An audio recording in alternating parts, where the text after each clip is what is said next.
Segunda carta de Paulo aos Coríntios, capítulo 12, versículos de 1 a 6. Nós estamos expondo, então, a segunda carta de Paulo aos Coríntios, expondo as principais passagens desta importante carta. Todos encontraram? Vamos fazer a leitura primeiro, depois eu dou uma explanação. Diz assim: se é necessário que me glorie, ainda que não convém, passarei as visões e revelações do Senhor. Conheço um homem em Cristo que há 14 anos foi arrebatado até o terceiro céu. Se no corpo ou fora do corpo, não sei, Deus o sabe.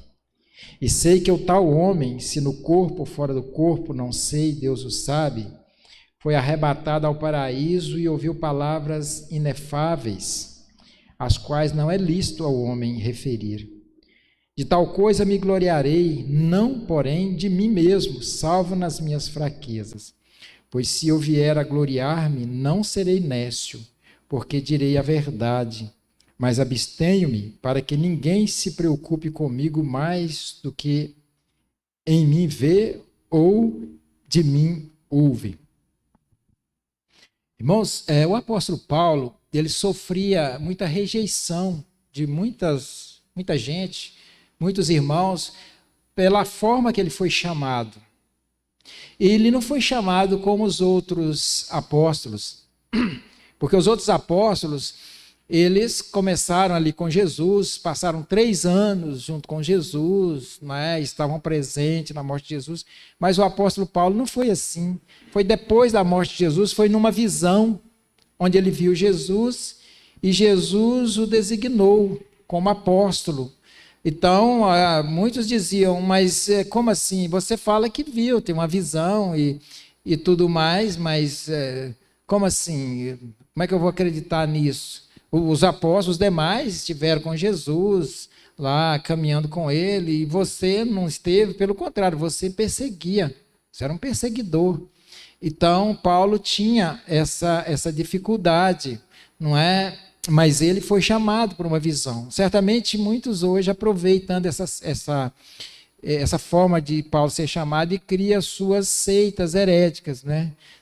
Toda seita é assim, diz que Deus apareceu para eles, ou Jesus, ou um anjo do Senhor, e passou a ele uma doutrina que é uma doutrina diferente da Bíblia, né? Para criar algum ensinamento assim, né? O próprio Deus tem que vir, e eles dizem isso baseado nisso aqui.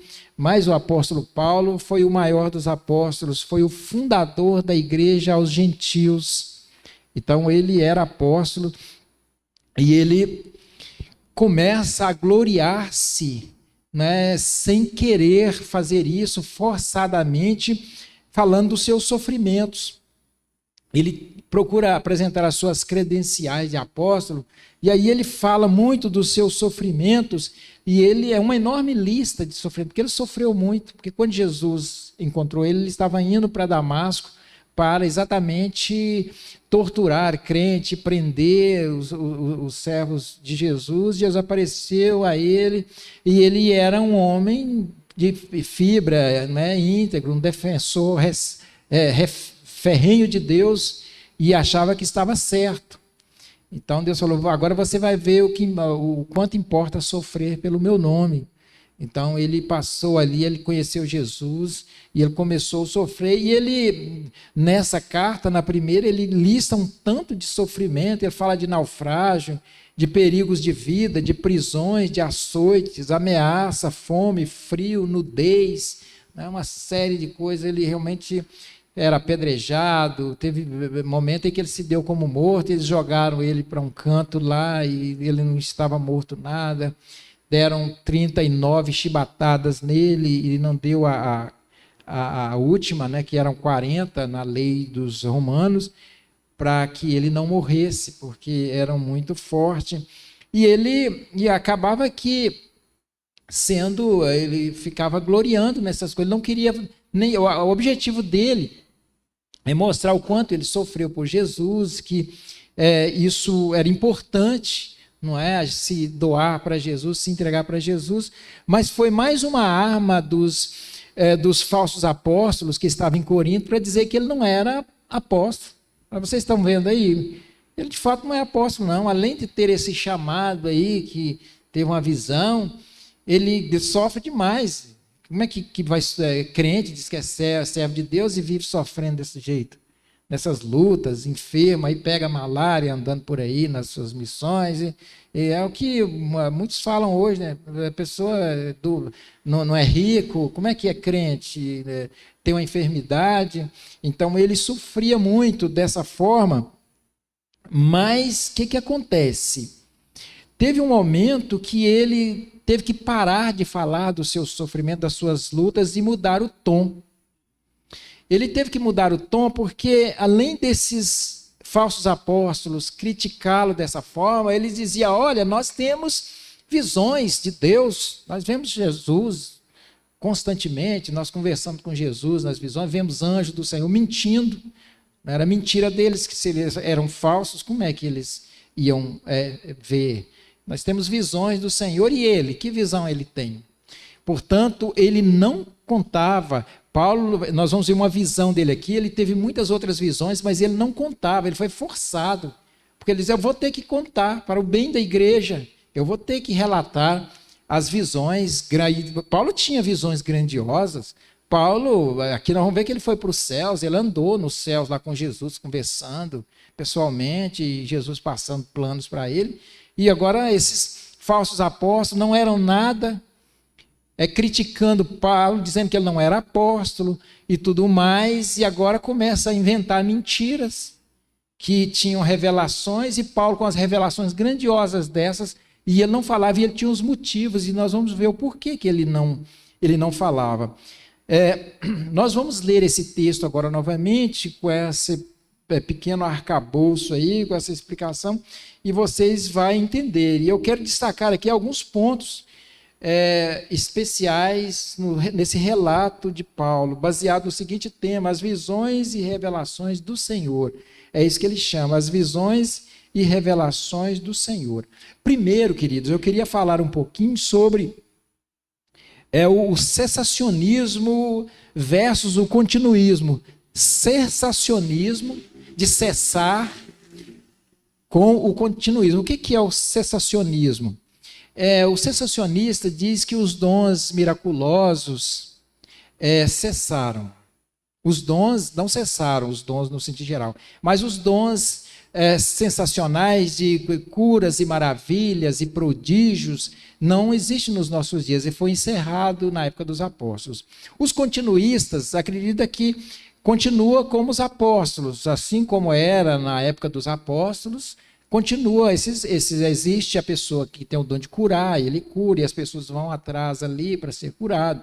Existe a pessoa, o profeta, que é como se a Bíblia não fosse fechada, então tem uma irmã em determinado lugar, então eles vão, eles às vezes até por curiosidade, eu queria saber como é que vai ser a minha semana que vem, vou lá para Deus falar, e aí vai lá, e aí aquela irmã fala, sua semana, é isso que eu te digo, meu servo, sua semana vai ser assim, assado, né? Então é uma forma, é um continuismo que continua, como se a Bíblia não fosse completada, e esses milagres também. Uma definição dos que creem do cessacionista que cessou, veja bem, olha essa definição. É importante isso porque aí a gente pergunta, se aconteceu com Paulo, não poderia acontecer, está acontecendo constantemente nos nossos dias, e aí a gente fica preocupado, porque quando a gente vê os grandes homens da história, Lutero, Calvino, outros mais, a gente pode vir na história e pode vir nos nossos dias pastores que a gente tem com muito carinho, que a gente confia, como o Hernandes, Augusto Nicodemos, pastores da Assembleia de Deus também, pastores abençoados, Billy Graham. A gente vê que eles não tiveram, eles não contam que estiveram nos céus, né, e passam uma semana nos céus, lá na terra, eles não ficam com essas coisas, nunca contam essas revelações, então a gente fica preocupado com essas questões, assim, realmente a gente tem que ter muita prudência. A definição daqueles que cessou, olha bem, os cessacionistas creem plenamente em milagres, curas e todo o tipo de maravilhas e sinais, mas operados diretamente por Deus, na sua soberania, no seu tempo, de acordo com seu próprio desígnio e propósito, e usando quem Ele quer e na hora que Ele quer. Então, é essa forma. Não entenda que... o problema é que muitos, queridos, entendem que os cessacionistas, as pessoas que não creem nesses dons, ele entende que nós estamos dizendo que isso não acontece, que Deus não faz. Esse é o problema. E isso não é verdade. Por exemplo, a igreja presbiteriana, na maioria dela, é cessacionista. A igreja presbiteriana é uma das que mais ora, evangeliza. Toda a igreja presbiteriana dedica na semana um culto de oração. Nesse culto ela ora para pessoas com câncer, pessoas com estado terminais, para que Deus possa curá-las. E Deus cura, e Deus abençoa, e Deus restaura, e Deus faz grandes coisas. E é uma das igrejas, a SAF, por exemplo, né, no Brasil, tem as mães de oração, tem o período de oração. Então, com certeza que nós cremos. A questão é o seguinte, veja bem, dom é uma dádiva que Deus dá para a gente. É um poder, a capacidade de fazer algo. Por exemplo, se eu chego no irmão e digo, irmão, você tem o dom de música? Ele diz, eu tenho. Eu falo, você tem dom de tocar instrumento. Então toca para mim. Pega o instrumento e toca. E você, irmão, você tem o dom de ensino mesmo? Tem. Então ensina aí para me ver. Ele ensina. Aí você chega em alguém e diz, você tem o dom de curar? Tenho. Então cura. Ele não vai curar. Porque não existe um curador. Isso, aí fala, mas por que Deus não é tão bom? É por isso, ele é maravilhoso, ele fez diferente, ele cura através de qualquer um de nós.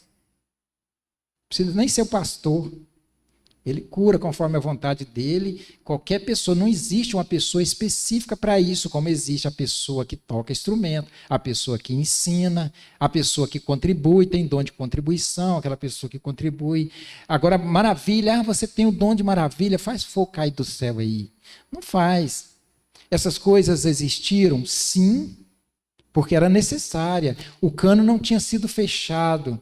Então, ele estava no período de revelação, período dos profetas, período dos apóstolos, e as pessoas precisavam, não é, de crer nessas coisas. Elas não tinham sido narradas ainda, eram desconhecidas, e é por isso que era assim. Então, é importante a gente entender essas coisas, porque realmente, se você for ver os pastores, os servos do Senhor, os líderes ao longo da história, depois dos apóstolos, você não vai ver neles. Não tem, Martinho Lutero foi quem criou o protestantismo. Né? E você estudando a vida dele, ele não vai falar que esteve nos céus, que esteve no inferno, que viu isso, que viu aquilo. E João Calvino, né, que é o criador dessa igreja presbiteriana, e outros mais.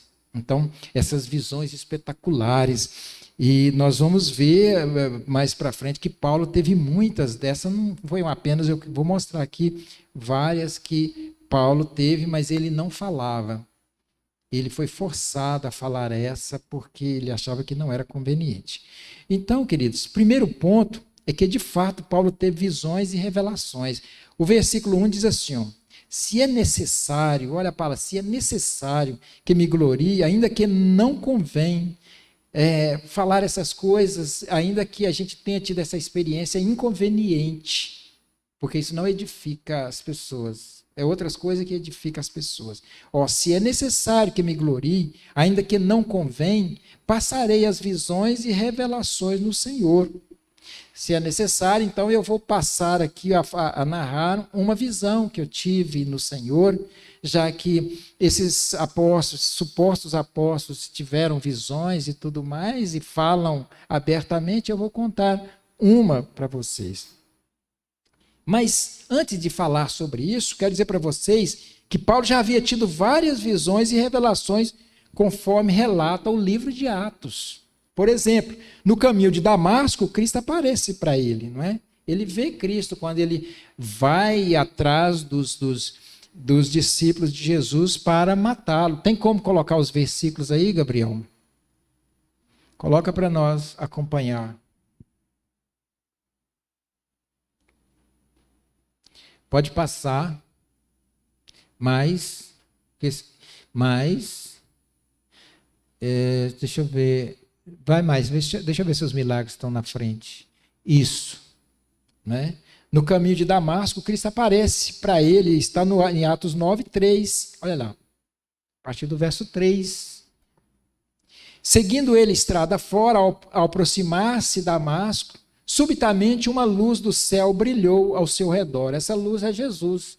Jesus apareceu nele em forma de luz, por quê? Porque Jesus está fisicamente nos céus, ele tem um corpo como nós. Só que ele só na ressurreição, na vinda dele é que ele vai vir. Quando ele aparece só de forma espiritual. Então ele viu uma luz, mas ele viu Jesus. Era realmente Jesus que estava ali com todo o seu ser, mas não estava fisicamente. E Jesus tem um físico, ele come, se ele quiser, ele comeu peixe, e ele vai aparecer, quando ele voltar vai ser com o corpo, mas ele apareceu. A primeira visão de Paulo, é a primeira porque antes ele ainda estava perseguindo, não é? Então essa é a primeira visão, a luz brilhou do céu, versículo 4. E caindo por terra ouviu uma voz que ele dizia, Saulo, Saulo, por que me persegue?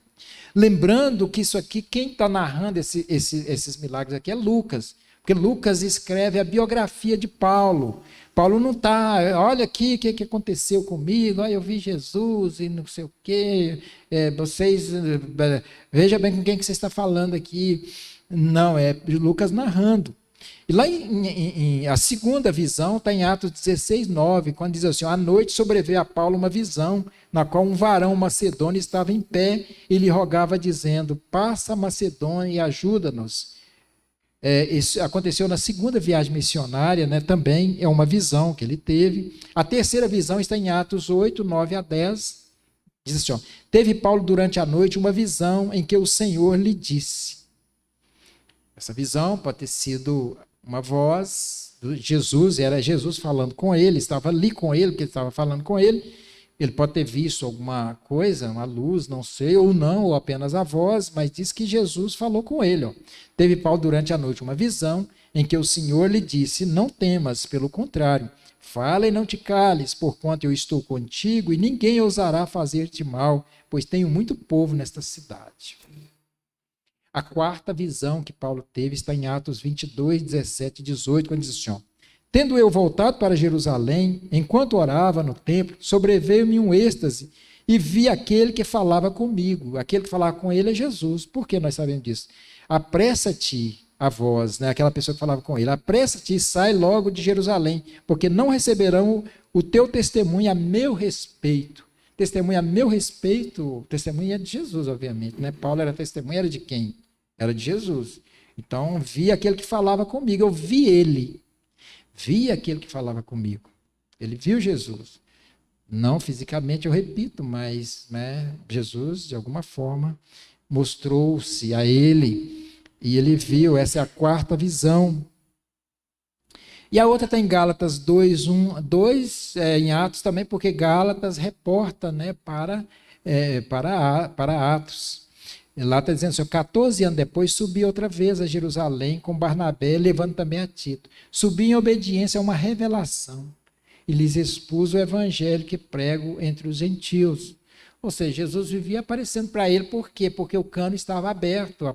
Já dissemos que o apóstolo Paulo era aquele que o criador da igreja para os gentios, e ele era o apóstolo que realmente recebia diretamente do Senhor, inspirado, né, que escrevia. Lembrando aos irmãos que os apóstolos é a sequência dos profetas.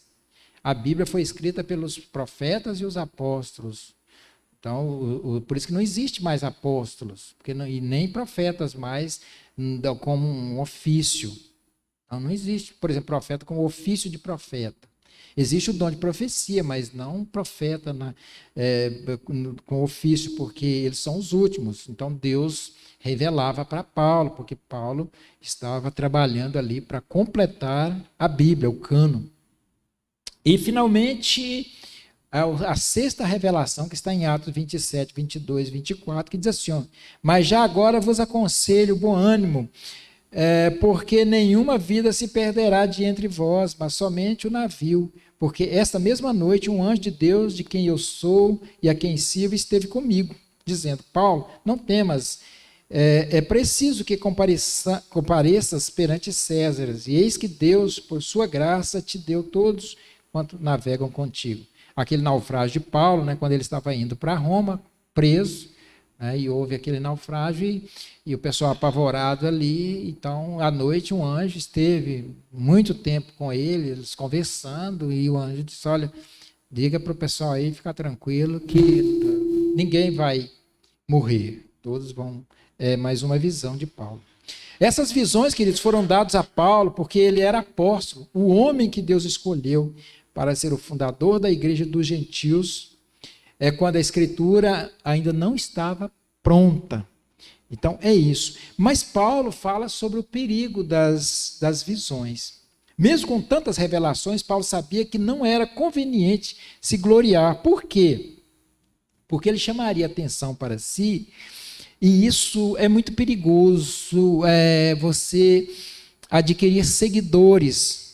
É muito forte, não é? Essa mensagem de Paulo, e a mensagem falsa também dos líderes que a gente fala, que eles dizem que assim como Paulo, eles tiveram essas visões e que Deus falou diretamente com eles, ou Jesus falou diretamente com eles, e as pessoas começam a segui-lo.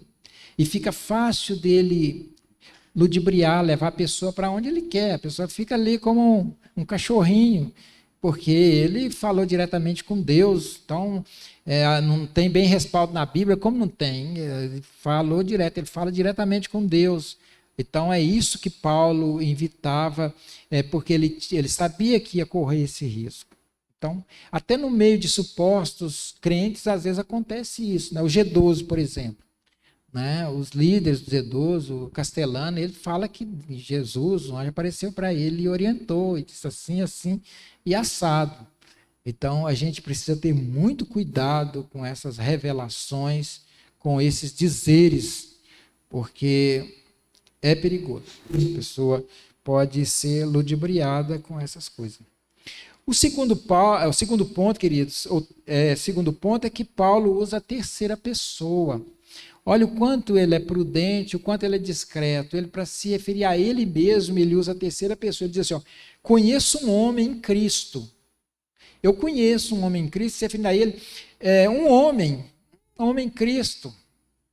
Ele é muito simples aqui, né? Quando ele vai contar essas coisas, né? Ele podia falar: eu sou aqui, quem está falando com vocês, o apóstolo de Jesus, o chicote do Senhor, o braço do Senhor aqui, e, enfim, né? Mas ele, de uma forma muito modesta, ele fala no verso 2 aí: conheço um homem em Cristo, que há 14 anos, esse 14 anos aqui nos é esclarecedor, ele nunca havia contado uma visão grandiosa dessa. Olha, ele foi o fundador da igreja de Corinto. Isso aconteceu no início do ministério dele, há 14 anos atrás. Quando ele começou, antes da primeira viagem missionária. Fundou a igreja de Corinto, fundou tantas outras igrejas e guardou para si essa tremenda, essa impressionante revelação. Ele guardou para si. Imagina, não é, se alguém... nos nossos dias, a maioria tivesse uma revelação dessa, ele saía por aí batendo no peito e dizendo: não, eu sou bom mesmo, eu sou grande, e usava, e muitos, isso vai ser para o elevo espiritual, eu vou salvar muita gente com o meu testemunho. Paulo não via assim. Para ele, o testemunho é outro, é um testemunho de vida, expondo verdadeiramente a palavra de Deus, produzindo fruto. Conhece a árvore pelo fruto. Não é experiência, na visão de Paulo, não edifica. Essa experiência é só para vangloriar mesmo, para engrandecer. Então ele não usava essas coisas. Há 14 anos que ele tinha tido, e ele é forçado, como nós vimos, a contar essa experiência para a igreja. Hoje muitos que não têm, a experiência fica, né? Tem um livro aí de uma senhora, de uma irmã, que ela já vai quase toda semana no céu, no inferno, traça detalhes, né, como é que é o inferno. Engraçado que Paulo não sabia nem se ele estava no corpo ou fora do corpo. Olha, eu estive lá e as coisas que eu ouvi lá não é lista, não tenho permissão para falar. Então, quando eu era novo, eu vi uma fita, era na época de fita cassete, de um moço que disse que foi nos céus. E aí, aquela época que estava muito voltado para pregar usos e costumes, né? Tinha aqueles cultos de doutrina de algumas igrejas, e eles, ao invés de pregar doutrina, ficavam pregando usos e costumes, acerca de cabelo, de usar brinco. Vocês lembram dessa época. Então, esse senhor ficava dizendo, aí tinha uma gaveta lá nos céus, onde ficavam os cabelos das irmãs que cortava, que Deus pegava aqueles cabelos e botava lá para lá mostrar para elas. Lá tinha brincos, tinha batom também, para as que usavam batom. A coisa mais esdrúxula, e eu ali crendo, e levei um amigo meu que era dentista para ver essa fita e queria que ele ouvisse. Eu olhei para ele, estava dormindo, né? Eu fingi que estava dormindo para não ver, e eu sacudindo ele, achando que aquilo era uma verdade absoluta, né? Uma coisa absurda. Né? E quantas pessoas que foram ludibriadas, porque que tem a ver com cabelo, com essas coisas, o que Deus está envolvido com isso? Isso não está de acordo com as Escrituras. Então, é por isso que Paulo tinha muita prudência para não arrebanhar seguidores. Ele já tinha problema na igreja de Corinto, porque a igreja de Corinto ela tinha 4 panelinhas. Já tinha, sem ele fazer isso, já tinha 4 grupos ali. Era uma igreja muito problemática, muito difícil, e já tinha ali 4 grupos, sem ele fazer isso. Pelo contrário, ele falou: eu nem batizei ninguém aqui, vocês não tem seguidor aqui não. Porque lá tinha o seguidor de Pedro, o seguidor de Jesus, o seguidor de Apolo e o seguidor de Paulo. Ele falou: não, eu não tenho seguidor, eu nem batizei ninguém. E aí ele continua falando: fui arrebatado ao terceiro céu. Ele foi ao terceiro céu. O que é o terceiro céu? Que ele foi. Na cultura judaica, irmãos, e nós queremos que seja assim, existe o primeiro céu, que é a atmosfera, que é onde os pássaros voam, nós vivemos, os aviões passam, que há vida, que há oxigênio. Esse é o primeiro céu. O segundo céu é os céus das estrelas, dos planetas, né? Todos os planetas e tudo mais. O segundo céu. O terceiro céu é o céu de Deus, é a morada de Deus. É onde Deus e os seus anjos moram. É o paraíso. Então, quando Paulo diz assim, que há 14 anos foi arrebatado até o terceiro céu. Arrebatado é uma coisa que a pessoa não está esperando e ele é arrancado e levado. Não é assim? Arrebatou da minha mão. Eu estava aqui, de repente alguém tomou da minha mão, arrebatou, foi arrebatado, é forte, foi levado, não estava esperando, não buscava, não orava para isso, ele foi arrebatado e foi para os céus, para o terceiro céu, que é o paraíso, onde está o Deus Pai, Deus Filho, Deus Espírito Santo. Paulo foi, né, e não é o primeiro. Sabemos que João esteve ali de frente com o trono de Deus lá em Apocalipse. Mas ele fala se no corpo ou fora do corpo, não sei, Deus o sabe. Ele está sendo honesto aqui, ele não sabe, ele não entendeu se foi um arrebatamento do espírito dele e o corpo ficou lá inerte, ou se ele foi com o corpo e tudo. É possível. Enoque foi, Elias também, só que não voltaram, mas eles foram com o corpo. Não foi assim que aconteceu com Elias? Com Enoque. Eles foram com o corpo. Então, Paulo ficou na dúvida, ele nunca entendeu, ele não entendeu muita coisa lá. E pobre Paulo, né? Tem pessoas que dizem que foi revelado, ele sabe tanta coisa, ele narra, e né? Paulo era pequeno diante de tais pessoas que narram assim, tanta coisa, mas ele de fato não sabia se estava no corpo ou fora do corpo, ele não sabe. Acerca do terceiro céu, que é o paraíso, eu peguei um comentário aqui do William Barclay. Ele é muito bom, esse comentarista. Ele diz o seguinte sobre paraíso. Ele diz assim, paraíso vem de uma palavra persa que significa um jardim murado. Quando um rei persa desejava conferir uma honra muito especial a alguém que ele era especialmente caro, uma pessoa muito amigo, muito que ele tivesse total confiança nele, ele o tornava um companheiro do jardim e lhe dava o direito de caminhar pelos jardins reais em sua companhia de forma próxima e íntima. Essa era a ideia, porque Paulo lançou mão a cultura lá para colocar esse nome de paraíso, né, que já existia na cultura, né, dos povos ali. Então, o pessoal dessas nações, eles gostavam muito de ter aquele jardim, né, como Nabucodonosor, o jardim suspenso. Então, é essa a ideia de paraíso. Aí ele joga agora para Paulo. Foi permitido a Paulo um momento indescritível na companhia íntima do Senhor no pátio do próprio paraíso. Não sabia se estava no corpo ou fora do corpo. Tão encantador foi o acontecimento que, por um breve momento, ele atravessou a névoa da existência terrena e foi estar à presença de Jesus, caminhar com Jesus e conversar com ele. Presença do Filho de Deus. O que Paulo ouviu no paraíso era tão inefável. A palavra inefável é inexplicável, não tem como se expressar. Tamanha é a beleza, a grandeza, a maravilha, é inefável. Não há como, não há palavra, não existe forma de se expressar. Tão inefável que ao homem não é lícito falar. Era algo para ser mantido como sagrado entre ele e Deus. Era uma bênção que visava exclusivamente o bem-estar de Paulo. Tem coisa que, experiências com Deus, coisa que a gente não conta, não fica contando para ninguém. Porque geralmente tem uma motivação, a gente acabar se vangloriando, né? Deus mostrou, eu sou especial, eu sou isso, eu sou aquilo, né? E corre o risco também da pessoa começar a seguir aquela pessoa de uma forma especial, né? Começar a ver alguma coisa naquela pessoa que ela não tem. Então, às vezes, é alguma coisa que Deus mostra para a gente que a gente guarda para a gente, não é tudo que a gente sai contando para todo mundo, né? Isso serve de uma forma geral para a gente, né?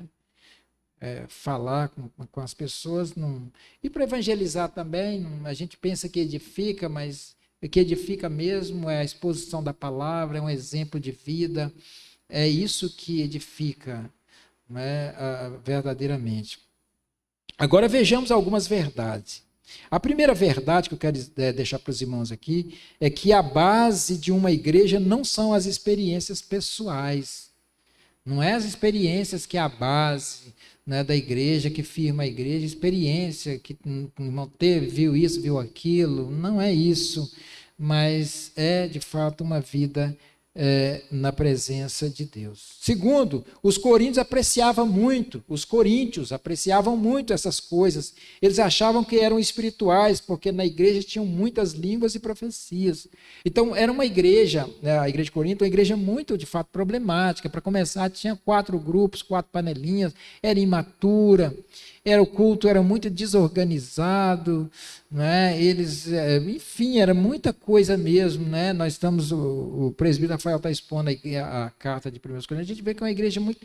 Mas eles, no culto, todo mundo falava em língua ao mesmo tempo, todo mundo profetizava desorganizadamente, e eles entendiam que eram muito espirituais por causa disso, porque eles falavam em língua, porque tinham essas experiências, não é, externas, e eles não eram. Então, esses falsos apóstolos lançaram mão disso, né? Já que eles eram assim, era muito bom para eles agora começar, né,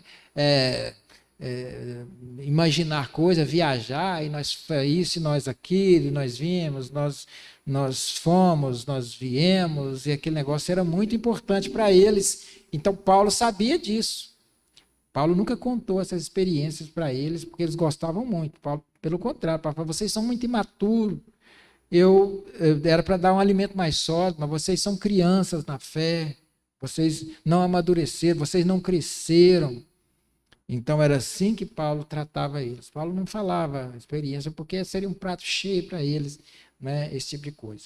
Em terceiro lugar, Paulo, ao contar essas experiências, não chamou atenção para si mesmo, né? O que a gente pode entender perfeitamente, ele não chamou. Em quarto lugar, Paulo queria que as pessoas tivessem uma opinião a respeito dele, não baseado nessas revelações. Ele queria que eles tivesse uma visão dele do que ele era mesmo, do que ele pregava, do que ele vivia, não avaliasse, não apreciasse ele por essas visões que ele teve no céu, porque isso é uma experiência que ele teve.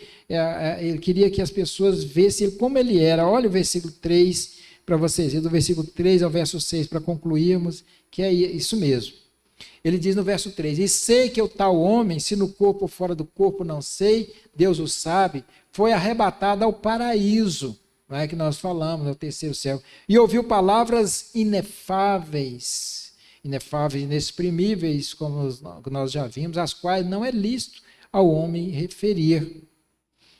A gente não sabe se ele não tinha palavra para expressar, ou se o próprio Jesus disse, você não fala. Você deixa quieto, ele fala, não é lícito falar, esse lícito aqui pode ser que ele realmente não tinha condições de expressar tamanha era grandeza, ou porque o Senhor Jesus falou, não fale.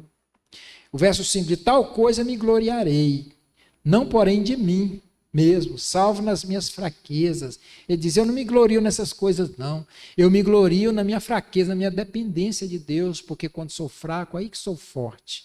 É nas minhas lutas, nas marcas que eu trago no meu corpo, é que eu me glorio. Não é nessas coisas que eu me glorio.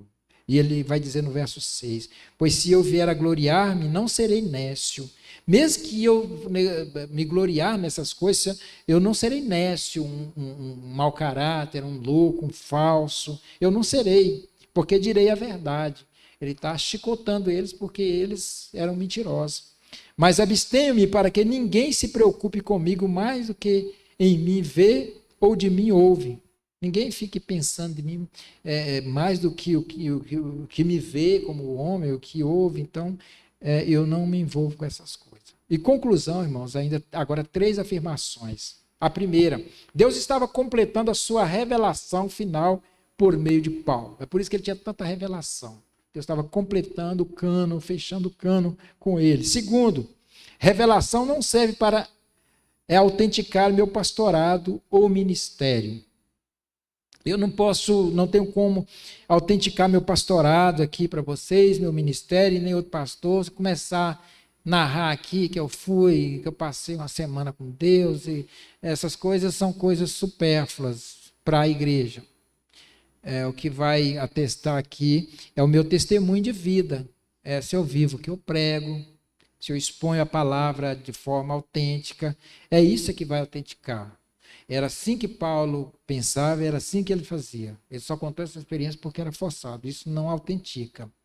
Se Deus, outra afirmação aqui, se Deus te deu uma experiência assim, contar corre o risco de parecer arrogante ou de ganhar seguidores. Não pense bem antes de ficar narrando, falando essas coisas, porque realmente Paulo ele não nos aconselha. Ele nos aconselha realmente a ser o que falamos, a viver uma vida reta diante de Deus, a expor a palavra de Deus de uma forma autêntica, verdadeira, sem nenhuma outra motivação. É assim que ele nos ensina. Deus, eu concluo aqui dizendo que Deus é soberano. Ele pode fazer o que ele quiser. Ele pode mostrar alguma coisa para mim, para você, né? Uma coisa necessária. Vamos brincar com Deus também. Eu queria ver o sexo da minha criança, eu estou grávida, vou lá para Deus me falar. Deus tem mais o que fazer. Eu vou ver qual cardápio que eu vou consumir a semana que vem. Deus não tem. Não é assim, é uma coisa muito urgente, importante, não é que não está se referindo ao cano das escrituras. Tem muitas coisas que já está aqui. Deus está me falando que você peca, que você faz isso, que você está com dor de cabeça. Essas coisas não é assim, isso não existe, não é? Mas digamos que há uma coisa urgente que nós não vemos, que o nosso olho é físico, uma coisa perto de nós perigosa. Deus pode mostrar um telhado aqui está quebrado, em cima aqui pode vir abaixo. Deus pode mostrar muito bem essas coisas, eu não estou dizendo. E curar, Jesus era de ontem, de hoje, ele está fazendo maravilhas e curando, e pessoas, e testemunhos, e na minha casa eu tenho muitos testemunhos, até o meu, e eu sempre testemunho, mas eu digo, não tem uma pessoa Deus fez isso porque nós oramos, um irmão aí, até às vezes até você, não sei, orou por nós e Deus atendeu. Não tem uma pessoa específica, isso é o dom. O dom é uma capacidade, uma dádiva que você faz, aquilo que Deus te deu, você faz. Não é numa ocasião especial. Se você for ver no Novo Testamento, você lembra de alguém que tentou curar alguém e não conseguiu? Você viu um apóstolo, ou que seja, alguém orou para um enfermo e ele não foi curado? Orou para um morto, ele não foi ressuscitado? Por que isso, gente? É porque ele tinha o dom. Quem tem o dom faz.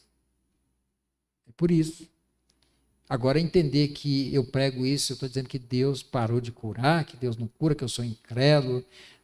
Isso não tem nada a ver. Pelo contrário, tem mais fé ainda, porque eu creio que Deus pode fazer e pode fazer através de você e de mim. Se for da vontade dele, e nós vamos continuar orando. Como é praxe da Igreja Presbiteriana, reservando um dia de oração, geralmente quarta-feira, orando pelas causas impossíveis. Na sexta-feira, culto, gol, continuar colocando o nosso caderno de oração, colocando por Deus cura. Não existe alguém específico. Imagina como seria complicado para a igreja, para a gente. Olha como é que Deus é bom, hein? Aí viajar lá para São Paulo, né? Porque tem lá o bambambam, o grandão, que é só ele orar, acontece. Imagina como seria difícil, né, para a gente. Mas Deus é tão bom que ele usa que ele usa você, né, para isso. E ele realiza milagres e grandes coisas nas nossas vidas através de nós, porque ele repartiu, né, esse dom. Agora todos que orarem com fé no meu nome, se for da minha vontade, eu vou fazer. É isso que é cessar. É isso que os cessacionistas acreditam. Os dons continuam, o dom da palavra, o dom de mestre, o dom. Esses dons de milagre que existiam, e não existe a pessoa para fazer. Deus continua fazendo da mesma forma, eles continua fazendo prodígio, fazendo milagres, curando, abençoando, sempre vai fazer. Ele é o Deus de ontem, de hoje e será eternamente. Ele vai continuar. Só que agora ele, de tão misericordioso que é, que ele usa eu e você. E nós não precisamos concentrar numa pessoa, né? E nós não podemos fazer isso também. Quando nós oramos, nós não podemos garantir. Eu posso garantir que eu arranho um violão aqui, que Deus me deu o dom, isso eu garanto. Mas que eu posso curar você, eu não garanto. Se você garante, é conta e risco seu. Eu não garanto. Mas oro com fé. E coloco diante de Deus, se for da vontade dele, ele cura mesmo, porque ele é o médico dos médicos, ele tem poder para isso, e eu vou sempre crer nisso e orar com fé que ele vai curar. Não que eu, né, porque é eu, mas porque ele é poderoso para fazer isso. Amém? Vamos levantar então, e vamos aproveitar nessa oração, vamos colocar então as nossas necessidades, enfermidades, as pessoas enfermas, porque ele está curando, independentemente de alguém específico. Pode orar com fé que ele te usa e faz prodígios, milagres e maravilha. Fez, faz e fará.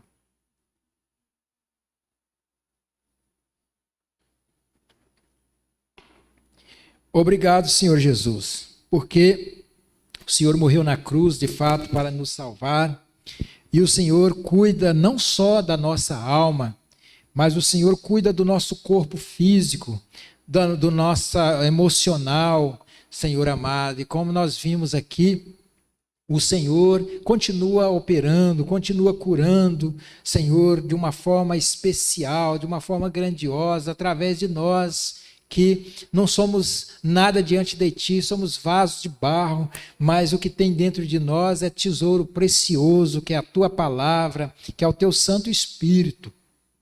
Que o Senhor esteja operando, Senhor, restaurando as nossas vidas. Primeiro, cuidando da nossa alma, que é o mais importante, sarando, curando, em primeiro lugar, a nossa alma do pecado, libertando, e depois cuidando do nosso físico também, Senhor, que não falte para nós o pão, ó Deus, que não falte os cuidados materiais que nós precisamos, somos matéria também, então precisamos de aquecer do frio, ó Deus, de ser descedentado, ó Deus, de ser suprido, que o Senhor esteja suprindo, curando, ó Deus, as nossas enfermidades, ó Deus, nos livrando de todo o mal, de todo o perigo. Oramos pelos enfermos, continuamos orando para que o Senhor possa estar curando, levantando do leito, ó Pai, de enfermidade.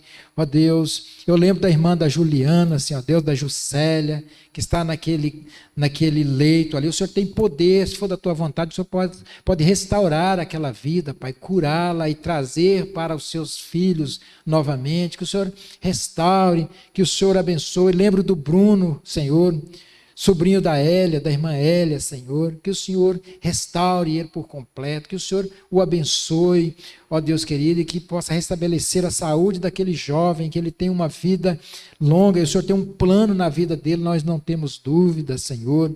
Continuamos orando pelo Luiz Felipe, Senhor Deus, que o Senhor o liberte completamente, porque o Senhor tem um plano na vida desse jovem também. Ele será um grande homem de Deus, um proclamador da tua palavra, nós não temos dúvida disso, e que o Senhor o prepare para isso, o restaure, o liberte, o abençoe. Ó Deus, nós oramos pelos demais que necessitam de uma cura, de uma bênção do Senhor, que o Senhor vá, ó Deus, ao encontro dessas pessoas com a tua mão poderosa. Dê saúde à tua igreja, saúde espiritual, saúde emocional, saúde física, que seja uma igreja alegre, radiante, próspera e abençoada para a glória do Senhor. Nós oramos assim agradecidos no teu santo nome. Amém e amém, Senhor. Amém. E agora, amados, que a graça preciosa do Senhor Jesus, o amor do Pai e a comunhão e a presença e a consolação do Espírito Santo da promessa esteja com todos vós. Em nome do Pai, do Filho e do Espírito Santo de Deus. Amém.